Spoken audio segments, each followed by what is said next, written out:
Hello everyone, my name is Freaksy and welcome to another video. So today we will be going through 4 of the best VR headsets on the market, in both standalone and PC VR in all different price ranges. And hopefully after this video you will know what VR headset you wanna get your hands on. So let's get right into it. So for PC VR we have a lot of different good choices. But I would 100% recommend the Valve Index, which has a really good resolution at 1440 by 1600 at a 120Hz display, with the option to bump this up to 144Hz, which is really good, but it also has its downsides. For example, you'll need base stations, and the whole package is listed at $1,000 on Steam, which is a lot for people that are just being introduced into VR. And that's only if you already have a very good gaming computer, but overall it's an amazing VR headset that runs Steam VR and gets a lot of updates. And the face interface has anti-sweat properties, and they're also very easy to clean, which is very nice when you for example have other people over, which use your VR headset. It can become very dirty. And it also has 130 degrees of field of view, which is very nice. And the most impressive part about the Valve Index package in my opinion is definitely the controllers, since they have amazing hand tracking so you can track individual fingers and the pressure sensitivity of them, which is absolutely crazy. And it also has a very ergonomic and easy to use design, and it's also very adjustable and has a battery lifetime of 6 to 7 hours, which is a really good amount.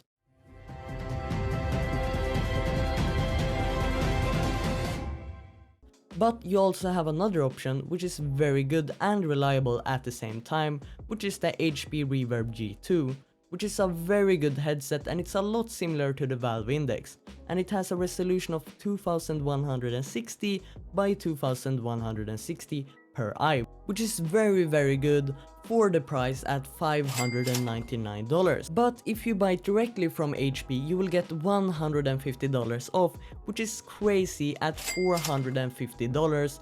So if you're trying to get into VR, then this is your time. And that's for the whole package, which is the both headset and controllers, which is a very good price for such a good product. And now it has gotten some hate before about the tracking, but it's gotten a lot better.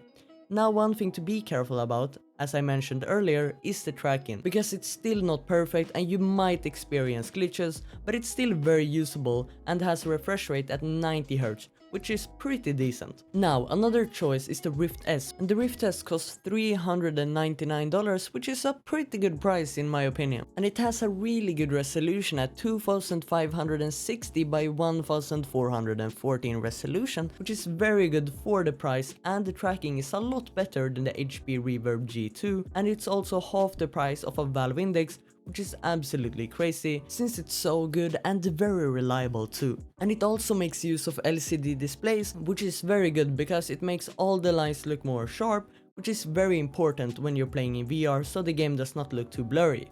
But it has one downside, and it's the refresh rate, which is at 80Hz, which is very low for a PC VR headset, but in general this headset is a good choice if you're on a budget. But now if you're not looking for PC VR and just trying to go standalone, this is the perfect introduction level headset for you. So this one is an easy pick, and most of you already know which one I am going for.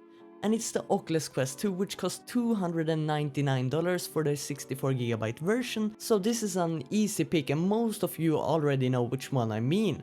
And it's of course the Oculus Quest 2, which is listed at $299 for the 64GB version, which is soon going to be replaced by a 128GB version for the same price, which is very nice.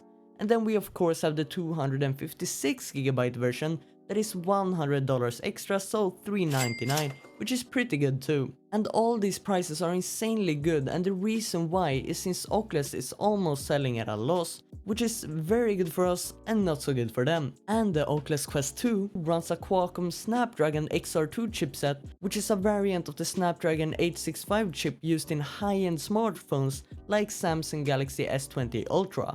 And it can also support refresh rates up to 90Hz, which is really good for a portable headset, and this is even more than the Rift S.